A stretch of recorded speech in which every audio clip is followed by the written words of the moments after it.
사도행전 21장 37절에서 22장 2절까지 말씀입니다.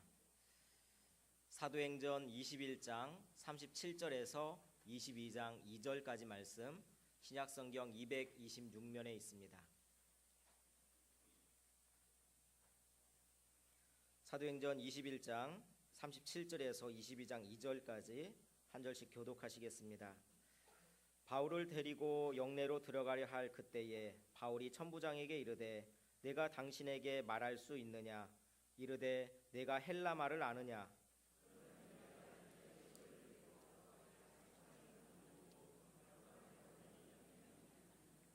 바울이 이르되 나는 유대인이라 소읍이 아닌 길리기아 다소시의 시민이니 청컨대 백성에게 말하기를 허락하라 하니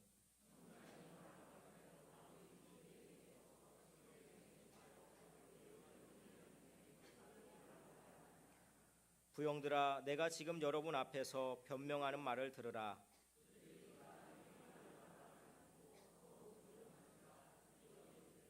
아멘. 할렐루야. 오늘도 주님 앞에 나온 여러분 모두에게 하나님의 크신 은총과 축복이 가득하시기를 주님의 이름으로 축원합니다. 이탈리아 북부 토리노 박물관에는 우스꽝스러운 작품이 전시되어 있다 그럽니다. 그것은 제우스의 막내 아들 카이로스라고 하는 신의 그 작품인데 이 신이 기회의 신입니다. 그런데 생긴 게 특이해요. 앞머리는 머리카락이 이렇게 길어요. 근데 그 뒤에는 머리카락이 전혀 없어요. 그리고 발에는 조그만 날개들이 달려 있습니다. 왜 이렇게 기괴하게 생겼는가 그렇게 생각을 하지만 사람들이 설명을 들으면 고개를 끄덕인다 그럽니다. 이게 기회의 신인데 다음 그림을 보면 앞머리가 이렇게 길어요. 그 앞머리가 긴 이유는 그걸로 얼굴을 덮어가지고 그게 기회인지 안 기회인지는 모르게 한다는 거예요. 그리고 그래도 그게 기회인 줄 알아채는 사람은 딱 낚아채기 쉽게 머리카락이 긴다는 겁니다. 그 뒤에는 하나도 없어요. 머리카락이. 그것은 뭐냐면 그 기회를 일단 놓치면 지나가고 난 다음에 잡으려고 해도 잡을 수가 없게끔 그렇게 돼 있다는 거예요. 그리고 발에 날개가 달린 이유는 최대한 빨리 도망가기 위해서랍니다. 기회란 게 그런 거죠. 기회란 게 빨리 기회인지를 분별할 수 있어야 되고 재빨리 낚아채야 되는데 약간이라도 기회를 놓치게 되면 그 다음부터는 소용이 없고 금방 우리에게서 사라져 버린다는 거죠.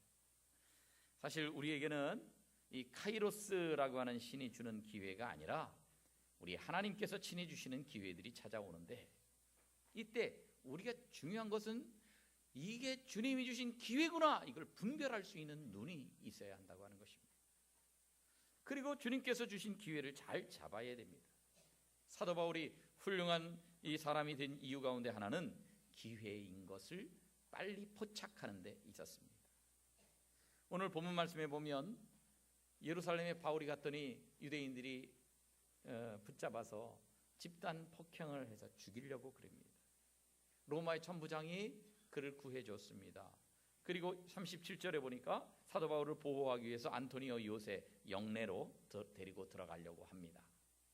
그때에 사도 바울이 부탁해요.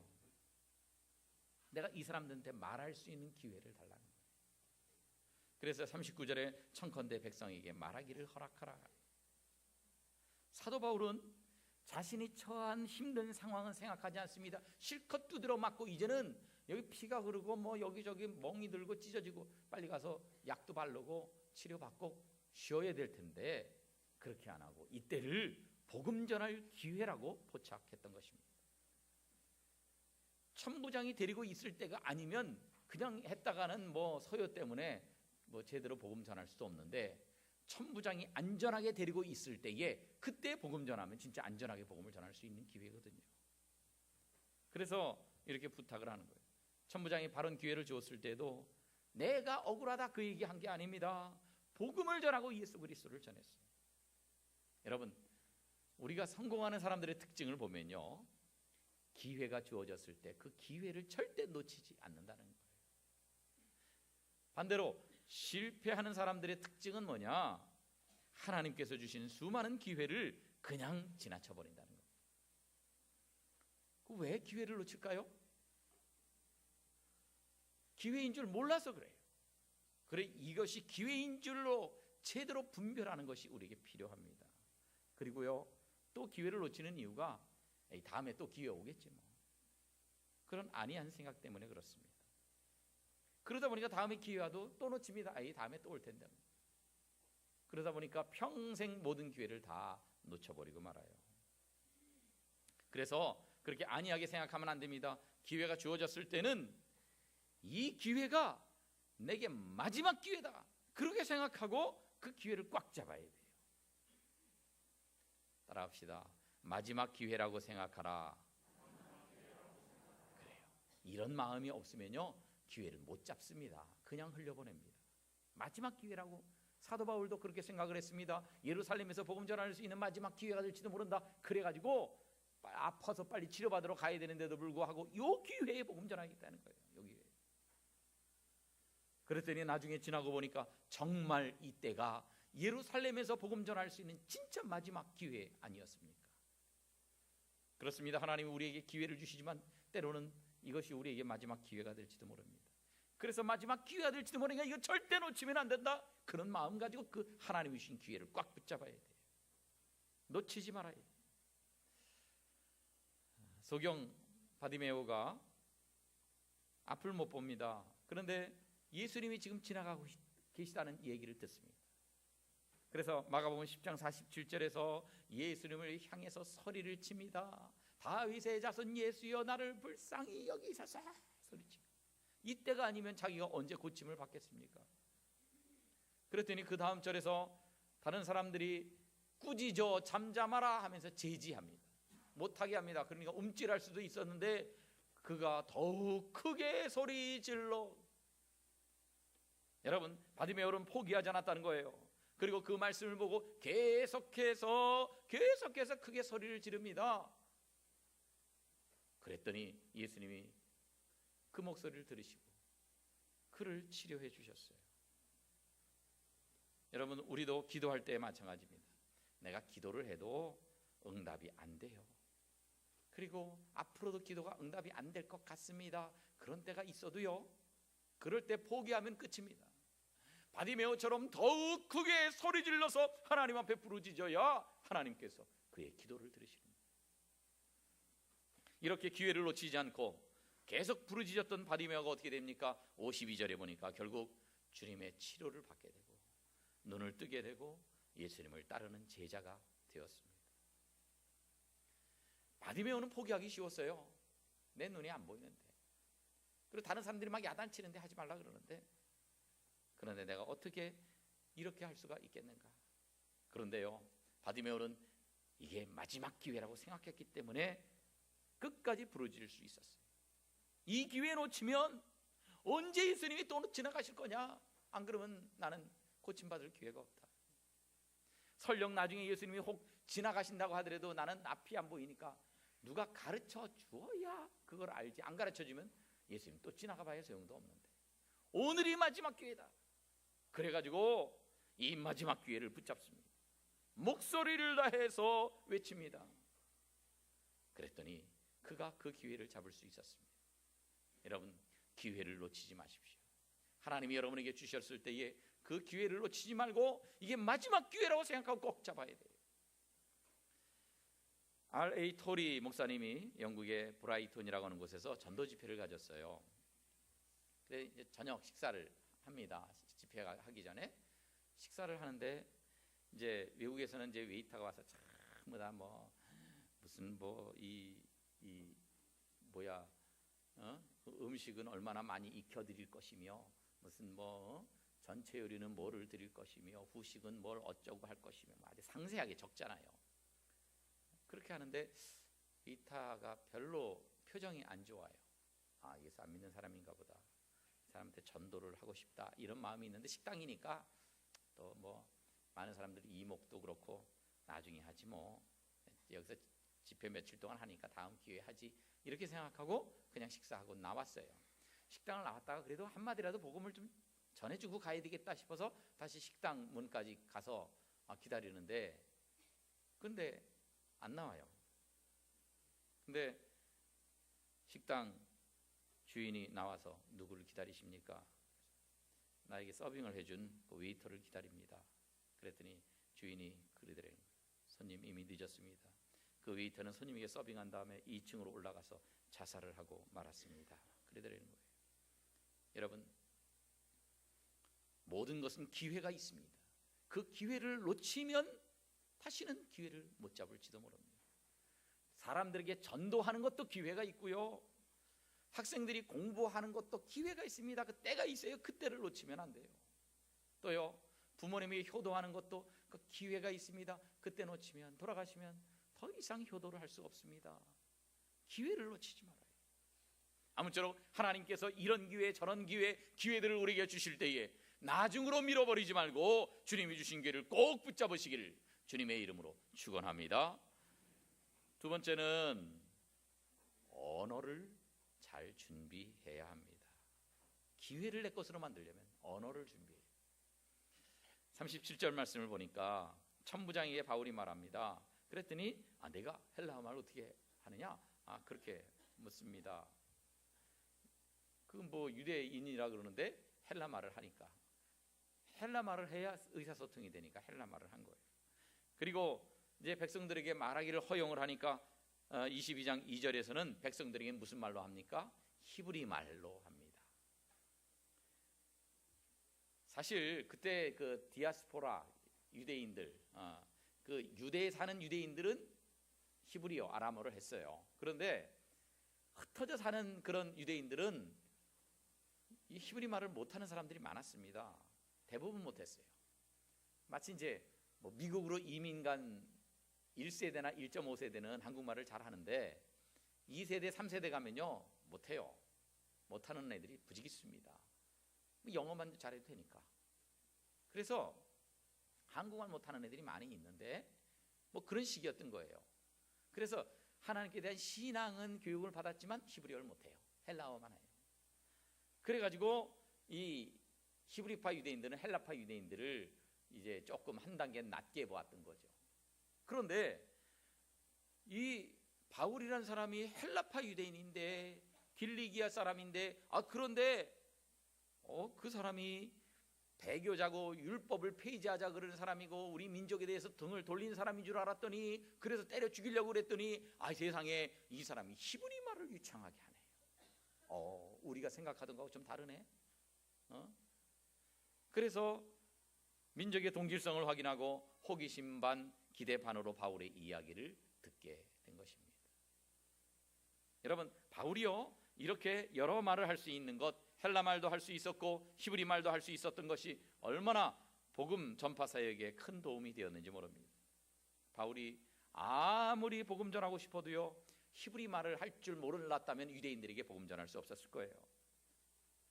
또 로마의 각 지역을 돌아다니면서 할 때 헬라 말을 할 줄 몰랐었다면 그렇게 다니면서 복음 전할 수 없었을 것입니다. 그런 점에서 우리도 외국어 실력을 쌓는 것이 굉장히 중요합니다. 요즘은 두 가지 언어가 대세라 그래요. 첫째는 영어. 대부분 나라에서 통하는 언어입니다.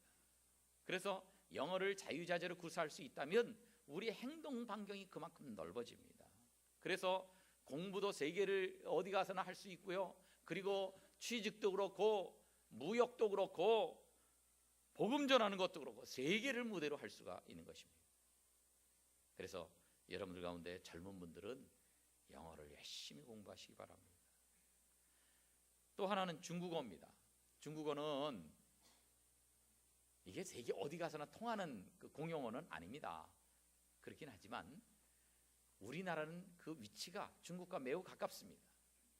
중국과 교역량이 엄청나게 많습니다. 최대 수출을 하고 있어요. 그리고 또 거기서 바이어도 많이 오고 관광객도 엄청나게 옵니다. 중국어를 잘하면 취직도 잘 될 뿐만 아니라 중국어를 잘하면 그 많은 사람들에게, 찾아오는 사람들에게 앉아서 복음을 전할 수가 있습니다. 그래서 이런 언어를 준비해 두는 것이 우리에게 기회가 찾아올 때 그 기회를 내 것으로 만드는 데 굉장히 중요한 거예요. 그러나 바울은 이 언어들을 공부를 했지만 무엇 때문에 공부를 했느냐? 그 모든 것들을 하나님을 위해서, 그리스도를 위해서, 복음 증거를 위해서, 영혼 구원을 위해서 사용을 했습니다. 여러분들은 무엇을 위해 공부하고 계십니까? 무엇을 위해 실력을 연마하고 계십니까? 하나님을 위해서, 하나님 나라를 위해서 우리가 열심히 준비해야 되지 않겠습니까? 세 번째로 그 기회를 내 것으로 만들려면 어떻게 되느냐? 내가 가진 것을 활용해야 합니다. 흔히 우리는 그래요. 내가 가진 것은 생각하지 않고 내가 없는 것만 생각해요. 아우, 나는 이런 재능이 없는데 저 사람한테 있네. 그걸 부러워하고 비관에 빠집니다. 그런데 그러지 말라는 거예요. 한번 따라합시다. 내게 없는 것을 부러워 말고 내가 가진 것으로 승부하자. 내가 가진 것이 있어요. 그것 가지고 승부하면 되지 없는 것 가지고 한탄만 하고 있지 말라는 거예요. 내가 가진 것, 내게 준비된 것, 내가 잘하는 것, 그거 가지고 승부하라는 거예요. 옆에 있는 분들과 그렇게 인사하겠습니다. 시작.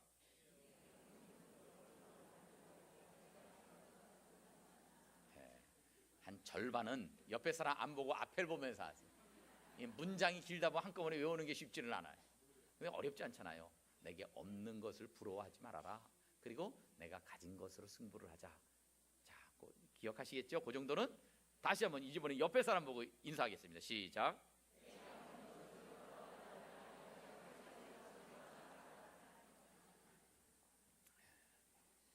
37절에 보니까 바울이 천부장에게 접근할 때는 헬라 말로 접근을 합니다.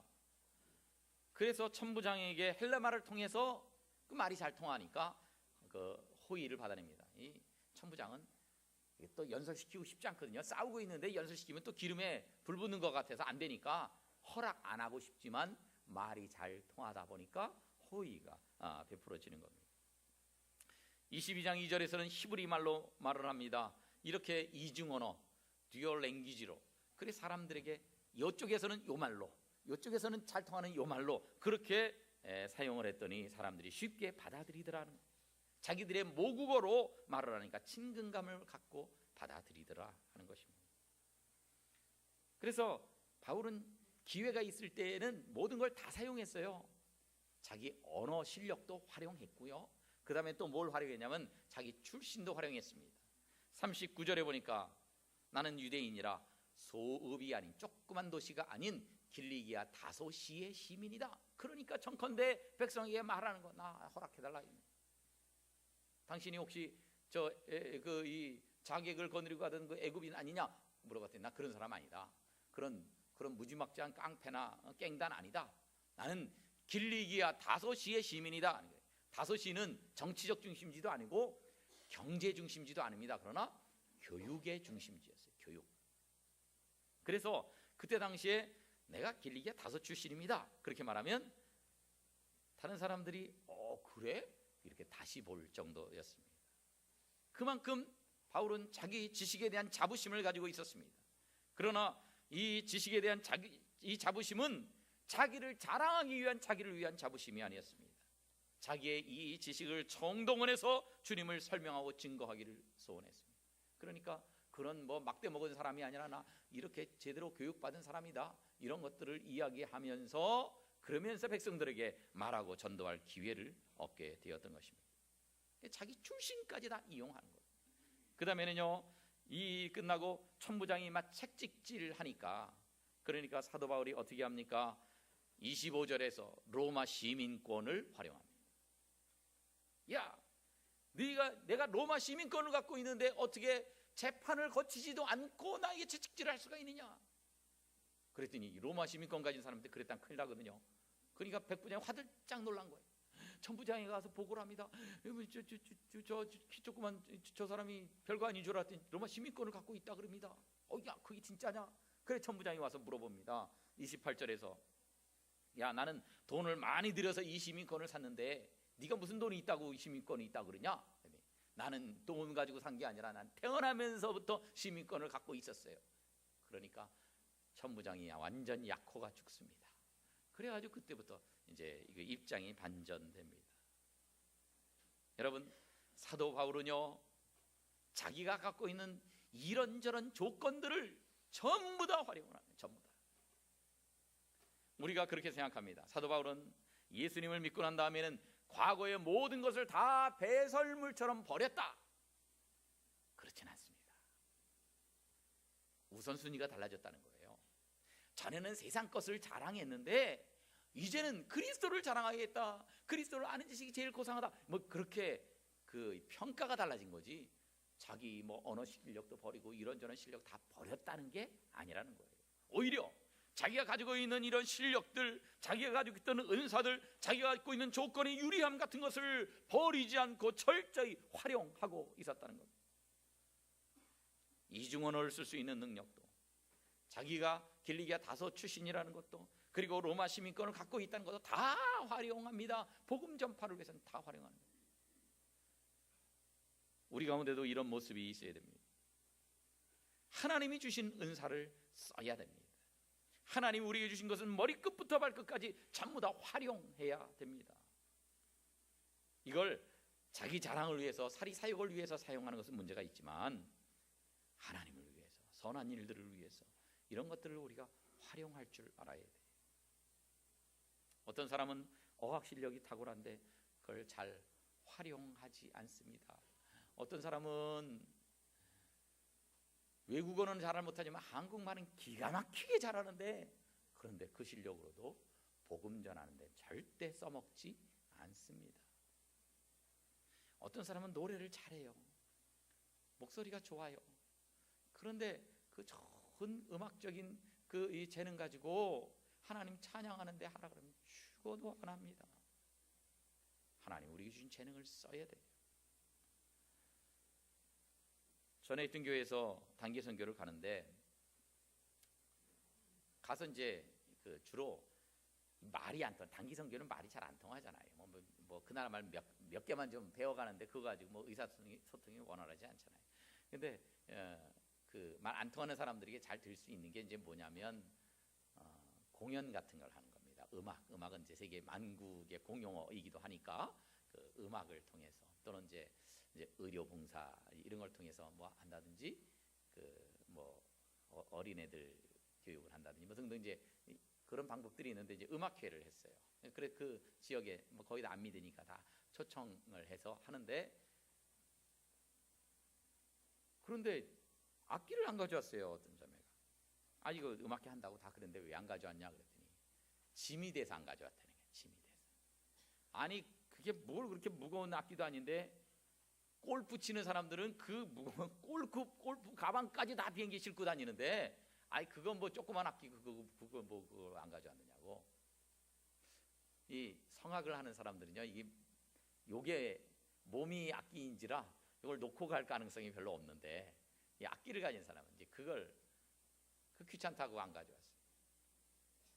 수십 년 동안 그 음악적인 재능을 거기 투자해서 연마했는데 복음을 위해서 사용할 수 있는 그 시기에 그걸 안 가져오다니 얼마나 안타깝고 아깝습니까?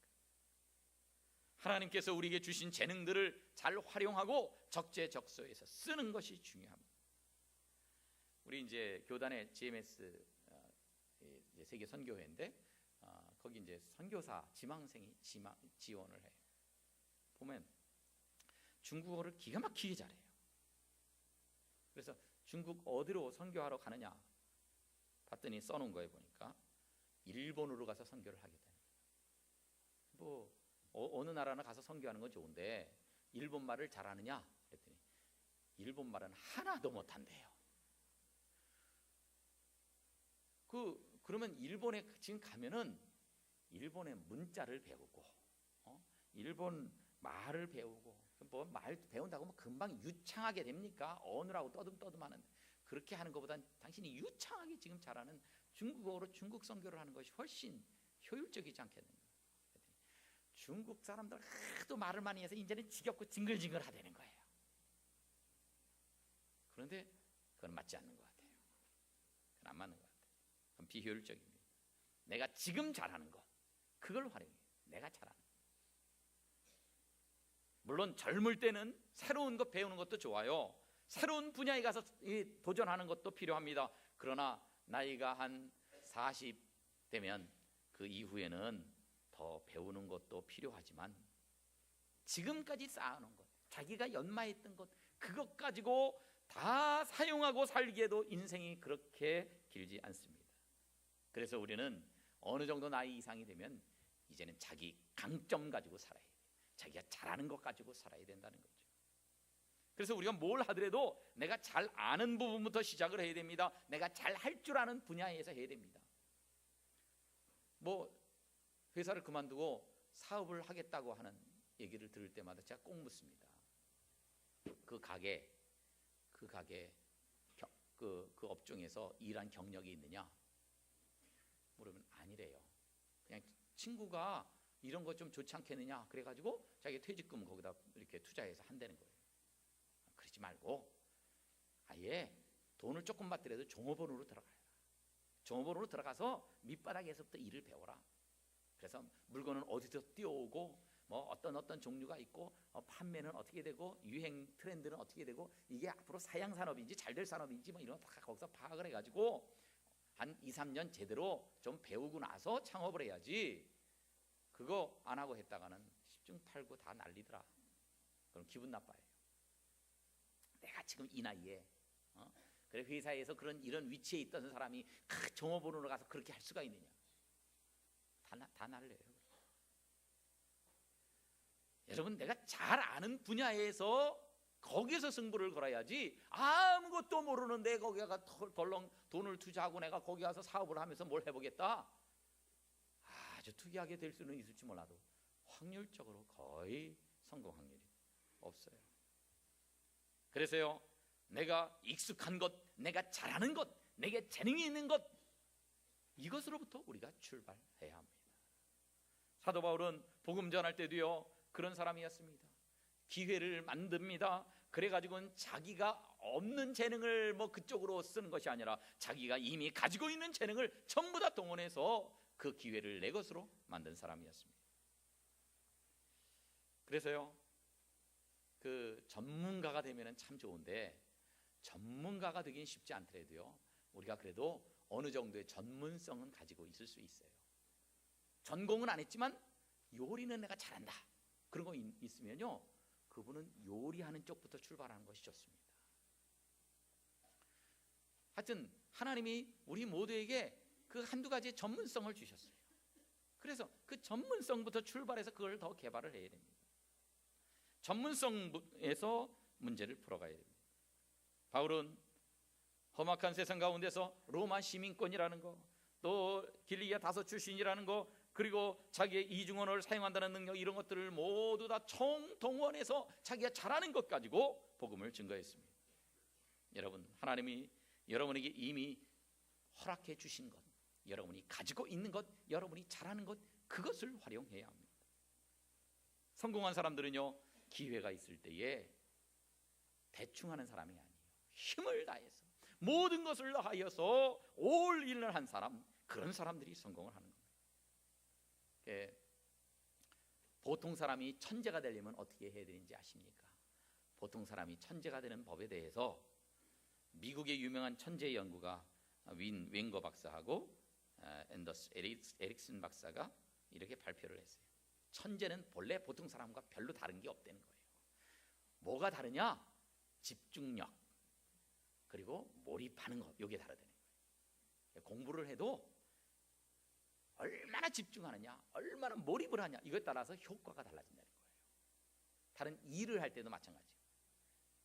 그래가지고 이 몰입해서 자기에 있는 재능들을 전부 다 100% 발휘할 때에 그 사람이 천재성을 나타낸다는 거죠.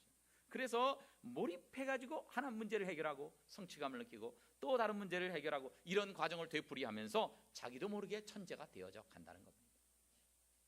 대충 하는 사람은 천재가 될 수 없는 거예요. 몰입해야 돼요. 자기가 가진 모든 것을 다해서 집중해야 돼요. 황농몬 교수가 쓴 책 몰입 두 번째 이야기라는 책이 있는데 여기서 이렇게 얘기를 합니다. 사람들은 전부 다 무한한 잠재력을 갖고 있어요. 우리 뇌도 그렇답니다. 뇌도 다 거기서 거기 비슷하답니다. 그런데 후천적인 노력에 의해서 뇌가 개발되는 게 다르다는 거예요. 그래서 쉬운 문제만 푸는 사람은 뇌에 활성화되는 부분이 그만큼 적답니다.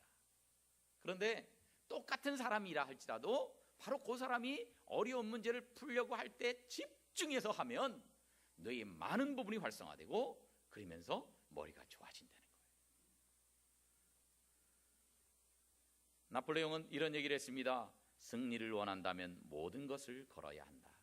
따라합시다. 승리를 원한다면 모든 것을 걸어야 한다. 그렇습니다. 모든 것을 걸어야 됩니다. 그렇지 않으면 승리할 수가 없습니다. 내가 가지고 있는 힘의 일부만 사용해서는 안 됩니다.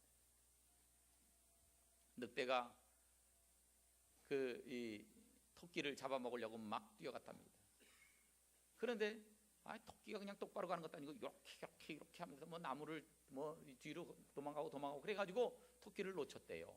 다른 늑대가 놀립니다. 야, 넌 토끼보다 훨씬 더 몸집도 크고 빨리 달리는데 왜 토끼를 놓쳤냐? 아이고 글쎄 모르겠어. 이상하네. 옆에서 얘기를 해주더래요. 야, 너는 저녁거리 하나 해결하려고 뛰었지만 그 토끼는 자기 목숨을 걸고 뛰었기 때문에 네가 못 잡은 거야. 그렇습니다. 상대적으로 불리한 입장에 있는 사람도요, 전력을 다하는 사람과 일부의 힘만 사용하는 사람은 이게 상대가 안 되는 거예요. 그래서 기회가 왔을 때는 우리 힘의 일부만 사용해서는 안 됩니다. 우리가 가진 재능의 일부만 사용해서는 안 됩니다. 우리의 모든 것을 다해서 전력을 다해서 노력할 때에 그 기회를 내 것으로 만들 수가 있는 것입니다. 사랑하는 성도 여러분, 하나님께서 우리에게 늘 기회를 주십니다. 그 기회를 분별하십시오. 그리고 그 기회가 마지막 기회라고 생각하고 그 기회를 꼭 잡으십시오. 그리고 내가 가진 모든 것을 다 해서 내가 잘할 수 있는 모든 것을 다 동원해서 그 기회를 내 것으로 만드십시오. 그러나 여러분 자신을 위해서 그 기회를 사용하지 말고 하나님을 위해서, 그리고 많은 사람들의 유익을 위해서 선한 일에 그 모든 재능들을 활용하십시오. 그럴 때 하나님께서 여러분에게 승리를 주시고 귀한 축복을 주실 줄 믿고 믿음으로 승리해 나가는 여러분 되시기를 주님의 이름으로 축원합니다.